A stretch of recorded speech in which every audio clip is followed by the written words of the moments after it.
sekitar 25 tahun lalu bertandang di Serie A, lalu jatuh, bangkrut, dan tersingkir. Itulah klub sepak bola Italia FC Como 1907.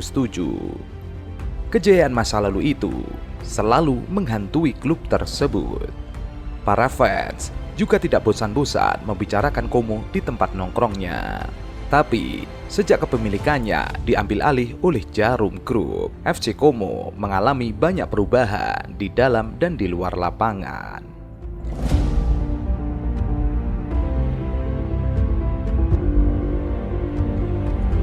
Como memang sedang mengalami masalah finansial. Hal pertama yang dilakukan oleh grup Jarum adalah menunjuk Michael Kendler sebagai CEO.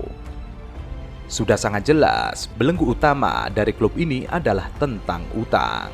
Permasalahan finansial seperti hutang tentu mengganggu jalannya tim.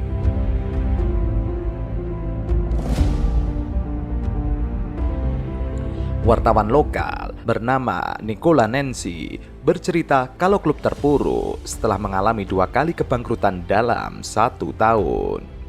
Oleh karena itu, Michael Kendler, seorang mantan manajer pemasaran dan pemasukan Inter Milan pada era Presiden Erick Thohir, ditunjuk sebagai CEO oleh grup Jarum. Tak hanya masalah finansial, Kendler memiliki tugas berat untuk merevitalisasi seluruh tim klub, mulai dari infrastruktur hingga melahirkan skuad Como yang solid.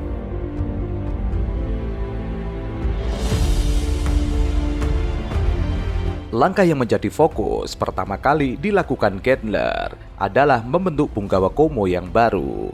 Permasalahannya, mereka hanya punya waktu 4 minggu untuk kembali berlaga di divisi amatir yakni Serie D.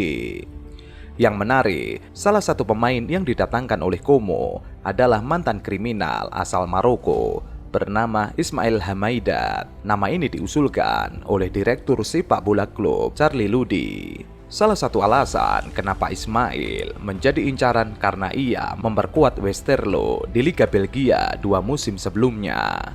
Namun, semua tuntutan Ismail telah dijatuhkan dan ia hanya terlibat karena kejahatan yang dilakukan dengan mobilnya.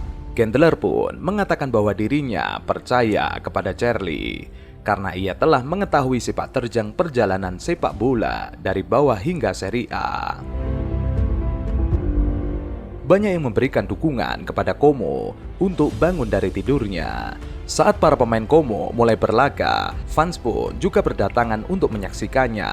Meski tidak penuh, aura fan terasa mengisi seluruh stadion dan mendukung dengan bergairah tim kesayangannya, seperti bertepuk tangan dan bernyanyi. Terkadang, selepas pertandingan, fan juga memberikan masukan untuk pelatih Como, Marco Bancini, bagaimana cara bermain yang baik di laga selanjutnya.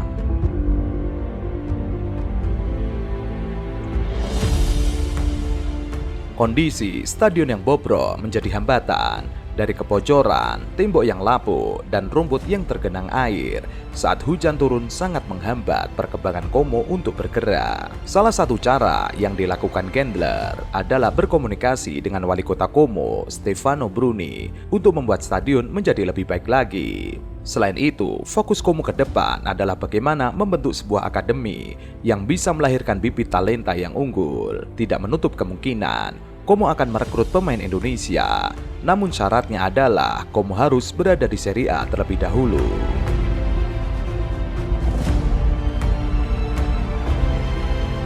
Kebangkitan Como menjadi perhatian media Inggris. Grup Jarum dan Mirwan Suarso disebut-sebut sebagai aktor di balik bangunnya klub legendaris Italia. Setelah Cesc Fabregas, giliran Thierry Henry yang kini bergabung menjadi pemilik minoritas klub Serie B Liga Italia Como.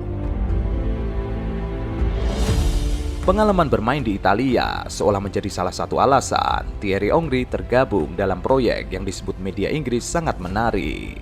Henry sempat bermain untuk Juventus sebelum pindah ke London Utara pada tahun 1999 dan mengaku tertarik bergabung dengan Como karena nilai yang dimiliki klub.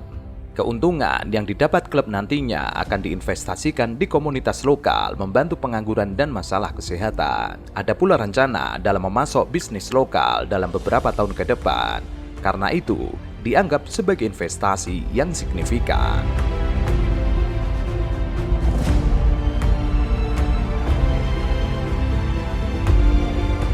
Mirror juga menyorot grup Jarum sebagai salah satu alasan bangkitnya Como. Hingga kini sudah mencapai seri B setelah sebelumnya terpuruk dalam kebangkrutan. Bersama Dennis Wise, kini menjabat sebagai kepala eksekutif. Rencana besar pun diusung untuk promosi ke seri A di tahun 2025.